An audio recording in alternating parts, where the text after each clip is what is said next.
Assalamualaikum warahmatullahi wabarakatuh. Ketemu lagi dengan Bu Rikta, calon guru penggerak angkatan 6 dari Kabupaten Cianjur. Pada kali ini akan memaparkan tentang demonstrasi kontekstual modul 1.3 alur perubahan Bagja. Saya dibersamai oleh pengajar praktik Ibu Prilia Immanuelianti SPD dan Bapak Fasilitator Dr. Anes Bambang Effendi MPD. Apa itu alur Bagja? Bagja merupakan akronim atau singkatan dari 5 langkah utama yang digunakan dalam sebuah proses pendekatan inquiry aspiratif. Melalui pendekatan inquiry aspiratif dengan tahapan Bagja akan membantu peran penting guru dalam mewujudkan merdeka belajar dan profil pelajar Pancasila. Apa sajakah tahapan dari proses Bagja ini? Bagja B. Buat pertanyaan utama. Pertanyaan utama dibuat untuk menentukan arah penyelidikan kekuatan atau aset, memprovokasi atau menginisiasi perubahan atau prakarsa. A. Ambil pelajaran. Pertanyaan di tahap ini adalah pertanyaan-pertanyaan lanjutan untuk menemukanali kekuatan atau aset. G. Gali mimpi. Jawaban dari pertanyaan-pertanyaan pada tahap gali mimpi ini dapat digunakan untuk menyusun narasi kolektif bila mana prakarsa perubahan telah terwujud, membuat bayangan dan gambaran masa depan. Selanjutnya, tahap yang keempat yaitu jabarkan rencana. C. Pertanyaan di tahap jabarkan rencana ini diharapkan dapat membantu mengidentifikasi tindakan konkret atau menjabarkan langkah-langkah yang diperlukan. Dan yang terakhir, A. Atur eksekusi. Pertanyaan pada tahap ini diharapkan dapat menentukan siapa yang akan berperan dalam pengambilan keputusan melalui budaya belajar yang aspiratif serta berkelanjutan, menyelaraskan interaksi setiap unsur yang terlibat, serta termasuk mengelola konflik atau resiko, serta memonitor atau mengambil pembelajaran dari proses yang telah dilakukan. Demikianlah alur tahapan Bagja. BAGJA, Bagja. Dalam bahasa Sunda artinya bahagia. Prakarsa perubahan yang pertama, mengembangkan pembelajaran yang bisa meningkatkan kemampuan kolaborasi murid. Kita mulai dari alur Bagja yang pertama, yaitu buat pertanyaan utama. Pertanyaan pertama, mengapa kemampuan berkolaborasi murid harus ditingkatkan? Yang kedua, bagaimana menumbuhkan sikap kolaboratif pada murid? Yang ketiga, apa yang harus dilakukan agar murid terbiasa dalam berkolaborasi?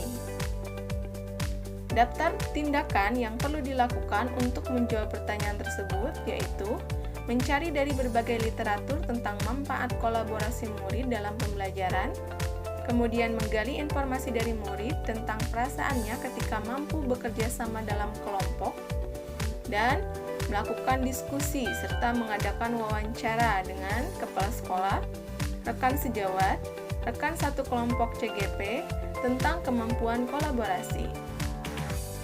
Selanjutnya, tahapan yang kedua. A.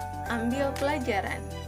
Pertanyaannya, 1. Siapakah murid yang sudah memiliki sikap luwes dalam berkolaborasi? 2. Pembelajaran seperti apa yang mendukung peningkatan sikap kolaborasi murid? 3.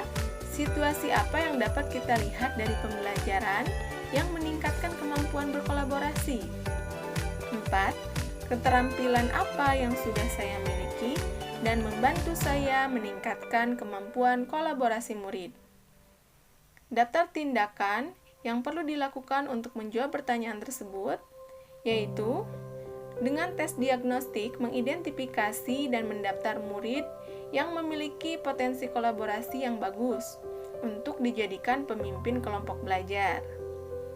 Selanjutnya, mencari tahu praktik baik guru lain yang berhubungan dengan peningkatan kemampuan kolaborasi murid.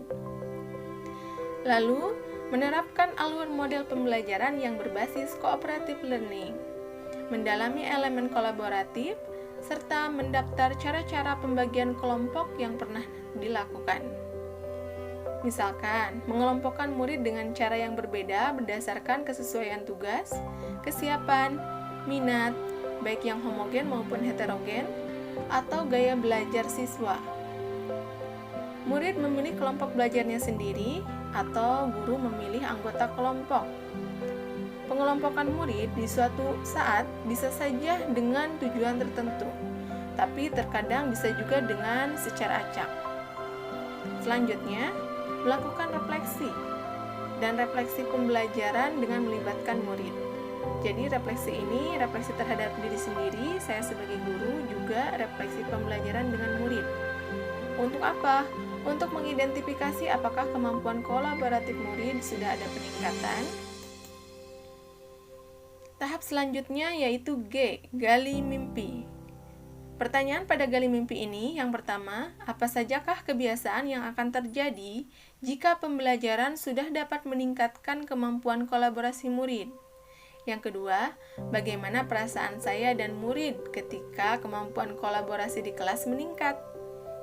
Nah, daftar tindakan yang perlu dilakukan untuk menjawab pertanyaan tersebut yaitu membuat deskripsi sikap saya dalam merespon perubahan peningkatan kemampuan kolaboratif yang tampak pada murid dengan menyebar survei. Kemudian, membuat gambaran sikap dan respon murid terhadap perubahan yang dialaminya dalam hal kemampuan kolaborasi melalui wawancara.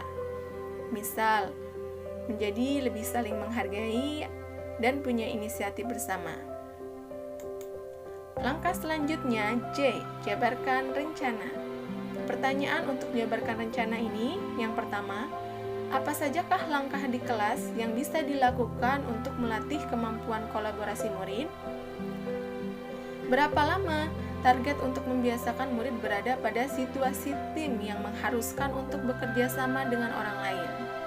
Yang ketiga, bagaimana mengukur kemajuan kemampuan berkolaborasi murid dan langkah apa selanjutnya yang bisa dilakukan guru dan warga sekolah agar kebiasaan tersebut berkelanjutan. Daftar tindakan yang perlu dilakukan untuk menjawab pertanyaan tersebut yaitu menyederhanakan indikator kolaborasi supaya lebih fokus. Disederhanakan menjadi menghargai, kerelaan, dan kompromi. Kemudian, menyiapkan 3 cangkir dan karton warna yang berbeda untuk menentukan kebutuhan suatu tim. Ini membantu ketika dalam pengelompokan murid. Selanjutnya, membuat LKPD kolaboratif. Kemudian, melakukan pengelompokan yang fleksibel. Murid dikelompokkan dengan cara yang berbeda-beda berdasarkan kesesuaian tugas, kesiapan, keterampilan, minat yang heterogen maupun homogen, minat yang heterogen atau homogen, atau gaya belajar murid.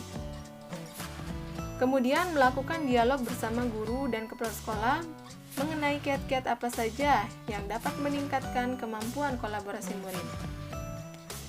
Dalam satu semester, melibatkan murid agar lebih aktif bekerja sama dan membuat refleksi antar teman. Dalam satu semester, melibatkan murid dalam membantu teman kelompoknya agar lebih aktif bekerja sama dan membuat refleksi antar teman. Yang terakhir, mengadakan kegiatan team building. Langkah terakhir yaitu A. Atur eksekusi. Pertanyaan untuk atur eksekusi ini, siapa saja yang akan saya libatkan dalam mewujudkan rencana ini? Apa saja peran yang dibutuhkan dan siapa yang mengisi peran tersebut? Siapa yang bertanggung jawab mengukur kemajuan praktik berkolaborasi pada murid? Tindakan yang perlu dilakukan untuk menjawab pertanyaan tersebut yaitu melibatkan murid dalam menyusun timeline cara-cara pembagian kelompok disesuaikan dengan kondisi murid dan kelas. Kemudian, berdiskusi dengan guru lain dalam menyusun LKPD kolaboratif selama 1 semester. Kemudian, dalam 1 semester melibatkan murid dengan membuat refleksi perilaku kolaboratif antar teman, serta melibatkan rekan sejawat atau kepala sekolah untuk mengobservasi kelas saya setiap 2 kali dalam seminggu. Demikianlah alur Bagja tentang peningkatan kolaboratif murid. Prakarsa perubahan yang kedua, membentuk kebiasaan membuang sampah pada tempatnya. Tahap 1, membuat pertanyaan utama. Pertanyaan pertama, mengapa kita perlu membuang sampah pada tempatnya? Kedua, bagaimana menumbuhkan kesadaran murid akan sampah? Ketiga, apa yang harus dilakukan agar murid dan warga sekolah terbiasa membuang sampah pada tempatnya? Tindakan yang dilakukan: 1. Menggali informasi dari murid tentang lingkungan yang bersih, sehat, dan nyaman. 2. Berdiskusi atau sharing dengan rekan sejawat, petugas kantin, supporting system, dan kepala sekolah tentang penanggulangan sampah di sekolah.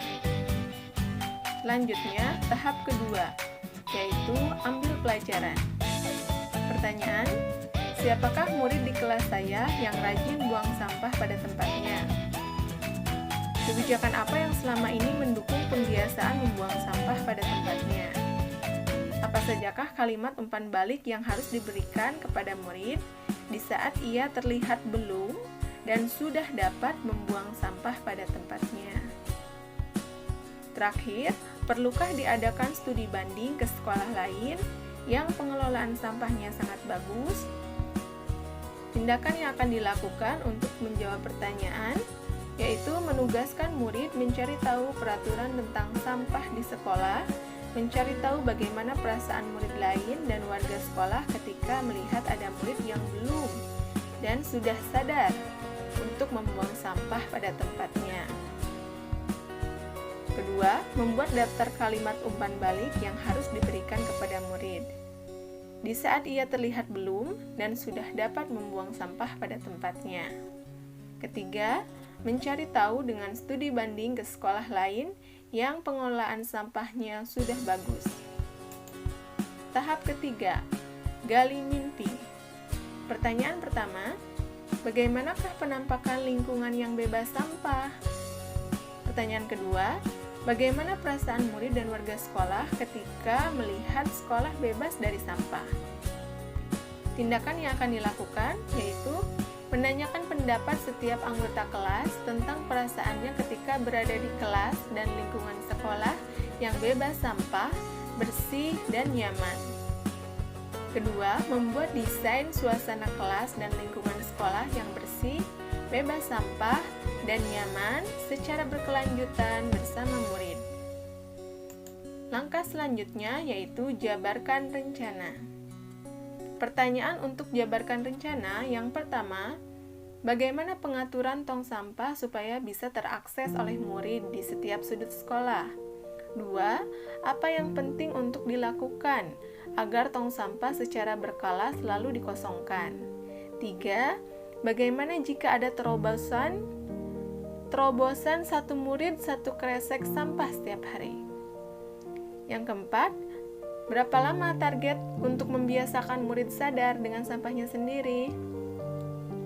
5. Bagaimana mengukur kemajuan praktik membuang sampah pada tempatnya? Dan langkah apa selanjutnya yang bisa dilakukan guru dan warga sekolah agar kebiasaan tersebut berkelanjutan? Tindakan yang harus dilakukan untuk menjawab pertanyaan tersebut: 1. Membuat capaian yang realistis untuk setiap minggunya. 2. Melibatkan murid dalam membuat kesepakatan kelas tentang sampah, kemudian membentuk daftar piket kelas, mempersiapkan berbagai jenis tong sampah sesuai dengan jenis sampah yang akan dikelompokkan. 3. Melakukan kolaborasi antara guru, murid, dan bagian supporting system atau penjaga sekolah, orang tua, dan praktisi lain dalam kegiatan penyadaran akan sampah. Yang keempat, mengadakan pemilihan duta sampah dari setiap kelas dan membimbing peranannya. Langkah terakhir yaitu atur eksekusi. Pertanyaan untuk atur eksekusi: 1. Siapa saja yang akan saya libatkan dalam mewujudkan rencana ini? 2. Apa saja peran yang dibutuhkan dan siapa yang mengisi peran tersebut? 3. Siapa yang bertanggung jawab mengukur kemajuan praktik membuang sampah pada tempatnya secara berkelanjutan? Tindakan untuk menjawab pertanyaan atur eksekusi. 1. Menyusun tim kerja dan deskripsi tugas setiap anggota. 2. Melakukan sosialisasi penggunaan daftar kalimat umpan balik yang harus diberikan kepada murid di saat ia terlihat belum ataupun sudah membuang sampah pada tempatnya. Sosialisasi ini dilakukan kepada tim dan warga sekolah, serta para duta sampah dari tiap kelas dan murid-murid lainnya. Yang ketiga, mendatangkan praktisi kesehatan dari kalangan orang tua murid untuk memberikan penguatan akan pentingnya menjaga lingkungan tetap bersih. Yang keempat, bekerja sama dengan praktisi lain untuk melakukan fogging terhadap lingkungan sekolah, terutama area bank sampah sekolah, supaya terhindar dari penyakit ya. Yang kelima, guru, ketua kelas, dan PJ kebersihan kelas memonitor petugas piket harian setiap pagi dan sebelum pulang sekolah. Yang terakhir, guru, KM, dan jajaran kepengurusan kelas memberikan keteladanan dan memotivasi serta memberikan umpan balik yang positif. Dengan alur bagja ini diharapkan sekolah SD Quran Terpadu Al-Uswah bisa terbebas dari sampah karena sudah membuang sampah pada tempatnya. Demikian alur bagja dari saya. Terima kasih. Assalamualaikum warahmatullahi wabarakatuh.